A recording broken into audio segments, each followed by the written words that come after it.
E aí, pessoal? Hoje a gente vai falar sobre um dos jogos mais famosos da história dos games, que é o Castlevania Symphony of the Night. E este jogo me remete a lembranças incríveis do passado, num tempo onde não existia contas para pagar. E o Castlevania foi um dos jogos que eu mais joguei no meu Play 1. E ele é um jogo que foi lançado na década de 90, mais precisamente no ano de 97. E quando ele saiu, o jogo simplesmente revolucionou os games, e assim fez várias pessoas se tornarem fãs, largando as suas vidinhas ordinárias para se tornarem caçadores de vampiros, como Richard Belmont, porque o mundo de Castelo da Vânia era muito mais interessante do que aqueles que eles conheciam. E no Symphony of the Night, a gente joga com Alucard, o filho do Drácula, e nessa jornada, Alucard quer destruir o seu pai por conta que ele não assumiu a sua paternidade, fazendo de Alucard um filho de chocadeira, não pagando assim a pensão e saindo por fora, e apenas dando um trato na sua mãe, dizendo que ia comprar cigarro e nunca mais voltou. E assim o nosso herói não gostou nada disso, e quer destruir assim o seu pai Vlad. E a história desse jogo se passa após outro jogo da franquia muito famoso, que é o Drácula X do Super Nintendo, e também do Round of Blood. E com o passar do game, a gente percebe que outro personagem, chamado Richard Belmont, foi sequestrado pelo Drácula, e Alucard tem que desvendar isso para conseguir libertar da maldição o clã Belmont e salvar a humanidade. E ao contrário dos outros Castlevania, esse foi o primeiro onde você poderia explorar o castelo, porque nos jogos anteriores você passava por fase e não podia retornar. Nesse aqui não, você poderia dar um rolê pelo castelo, entrando nas catacumbas do Drácula e fazer várias alopragens pelo caminho, acabando com inimigos e conhecendo personagens misteriosas e atraentes. E através de um sistema de RPG único, você evoluía e criava novas armas e adquiria novos poderes, para assim poder ter o poder suficiente de cobrar o Papai Vlad pela pensão alimentícia atrasada e destruir no final o mestre sedutor de novinhas da Transilvânia, seu pai, Drácula.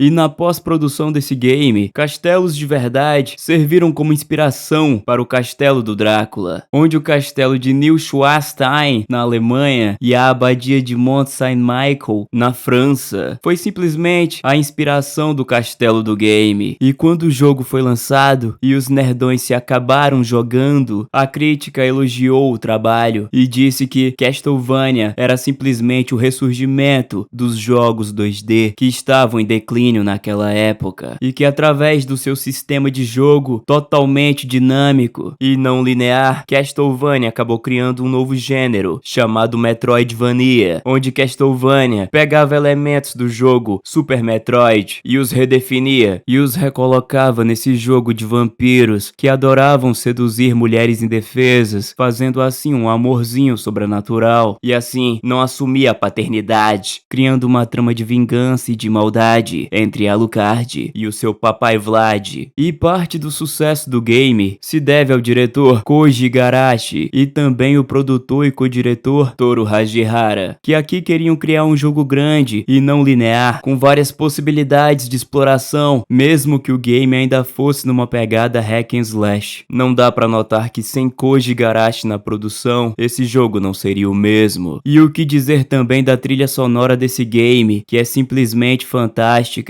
E a música do jogo foi composta por Michiru Yamane. Que trilha bonita, que trilha sonora formosa. E é por isso que esse game é incrível, esse game é fenomenal. E é o jogo que muita gente ainda ama jogar. É o melhor jogo do Play 1 e talvez da história dos games.